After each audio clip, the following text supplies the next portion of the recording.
The game of sales begins the second that a prospect says no, but that's typically where amateur sales teams are thrown in the towel and the top 1% will actually start playing. The difference between amateurs and pros is simple. Amateurs freestyle their way through objections. Pros always follow a system. I've installed this objection system and led sales teams that have generated over $54 million using it. I was asked to share this framework inside of Alex Hormozi's private community of multi-million dollar business owners, and his directors were blown away. In this video, I'm going to give you the exact steps that your sales reps should follow the moment that a prospect pushes back, a simple framework that works for every objection, no matter what the prospect says, and how to put it onto one page so that your team can learn it and implement it this week. Let's cut to the video. Hey guys. Okay, so yesterday on the call, something came up about not feeling confident closing, handling objections on the end of the call. And one thing that I pointed out was I feel like it's important to have an end of call process, a structure, just like every other piece of your script, just like every other piece of your sales process, having an end of call process. And this is something that I've learned through various different mentors and, you know, tens and tens of thousands of dollars on sales coaching and training and mentorship, and just actually doing this thousands and thousands of times myself and amongst reps that I work with and coach and support on teams that I manage. Essentially, this is for me, is the simplest, easiest end of call process. And essentially, there's two acronyms that I use. The first is WPT and the other is CIIPC. So WPT, is it worth it? Is it possible? And what's your timeline to possible? And then CIIPC, context, isolate, yes, no, isolate, open-ended, and then permission, and then challenge or reframe. This, I think, gives, if you have some sort of structure, gives you a lot of confidence that you can handle any objection, and it allows you to really slow down and relax. Whereas most people in this phase of the call, they are, heart rate is going up, they're tense, they're nervous, we're asking for the money, and it can sometimes get combative. And that's literally the worst thing, the last thing that you want is like, you want to be so calm, so cool, so collected during this part of the call. And so really to be able to lean back, to take deep breaths and to work through this framework has been a game changer for me and everybody that I work with. And I wanted to share with you guys because it came up yesterday. Okay, so here's the scripting. It looks like we've covered the basis of what you're really looking for. The next step would be talk about what that might look like investment wise. Sound good? Would that be appropriate? We're waiting for a verbal yes from them. I want them to say yes. I want to talk about money. Okay. And so then I'm telling them what happened after we process the investment. Great. So once you process the investment, we'll lock in your spot. We'll schedule your onboarding, and we'll start to collect everything that we need for your audit and to send your baseline. We'll start mapping out our game plan so we can hit the ground running. Is that cool? Yep.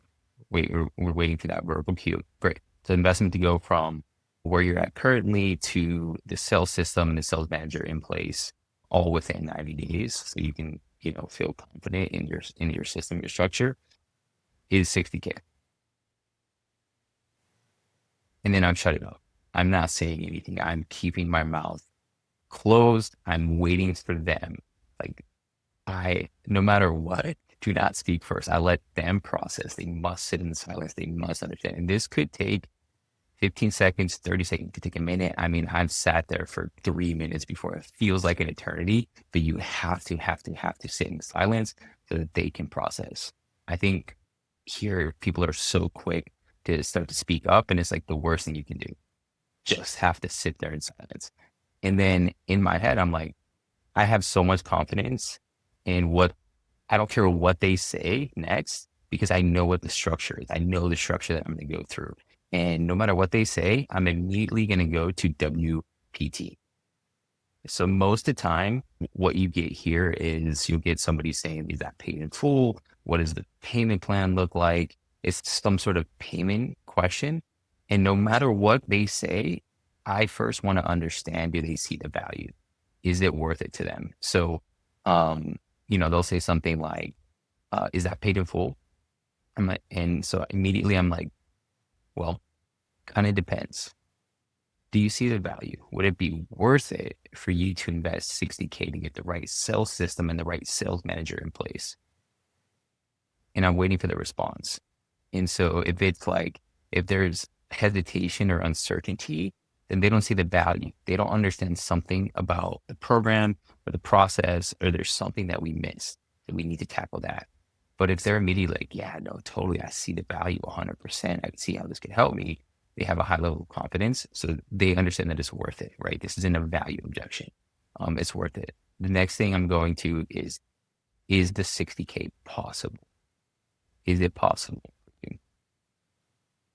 And they're going to tell me, I could do it, or like, yes, 100% it's possible, right? If they have the money, they're going to be like, yeah, it's possible. Or if they need to figure it out. So this will kind of give us a clue as to if this is a financial objection, or if it's like they have the money, but there's something else, right? So is it possible? Yes, it's possible. Okay. Or, it might be possible. Either way, the next question is, what's your timeline to possible? If they say, no, it's not possible right now. Okay, great. What's your timeline to possible? They say, it might be possible. Great. What's your timeline to possible? If they say, yeah, it totally is possible. Awesome. What's your timeline? They might tell you today, I can do it today. I just got to move some funds around. Amazing. Right? If not, we understand kind of what we're working with. And so at this point, a lot of times you'll get like, yeah, it might be possible, but I got to do this, I got to do that. I got to go speak. I'm waiting for this contract to come through. And now we need to understand what the objection is, and we have to isolate it as fast as possible. Right. So if they're like, yeah, it could be possible, I'm just waiting for a big contract to come through, I'm immediately going to CIIPC. CIIPC. So context, isolate, yes, no, isolate, open-ended, permission challenge. So I'm waiting for this big contract to come through. Got it. Context. Got it. And when did you say the contract is coming through? Oh, next month. Okay. Do you have a date specifically? Yeah, this date. Okay.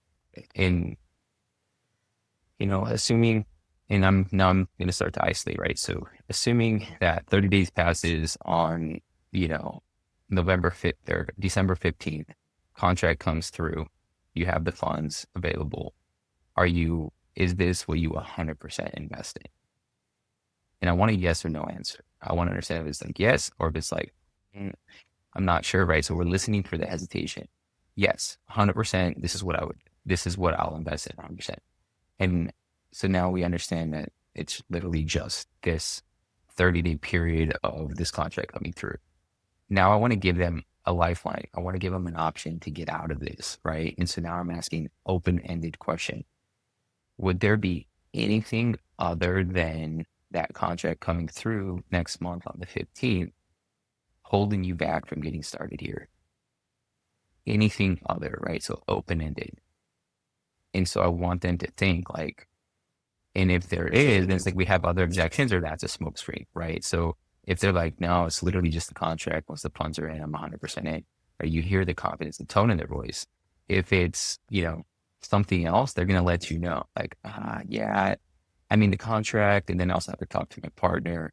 Got it. So now you have two objections, and we need to isolate those individually, right? And so I usually like to leave finances for the last. Like if it's a financial objection, I'll leave it for last because I need to have everything else. Any other objection has to be out of the way, and then we work through money, because we can work on, how to get creative, or how to find a way to make it work, or how to break it up, right? So no, literally, contract comes through. Once the money clears, I'm 100%, I need to do this. Got it. Okay. Is it okay if I share a thought? So now I want to get permission to challenge their objection, right? So is it okay if I share a thought? Are you open to some feedback? Are you open to a different way of looking at this, right? So we want permission to challenge them. Most of the time, they're going to be like, sure, yes, okay. So I would hate for you to wait a month, because literally in that month, we could have already had the audit done. We could have the systems in place. We could already start doing all these things in order to get the result. You know what I mean? Yeah. Okay. So if there was a way that we could get everything rolling is that something that you'd be open to exploring? And so now we can start to challenge their perspective, right? So now it's like, if we could get something going today, start to like get things in place, is this something that you would be open to?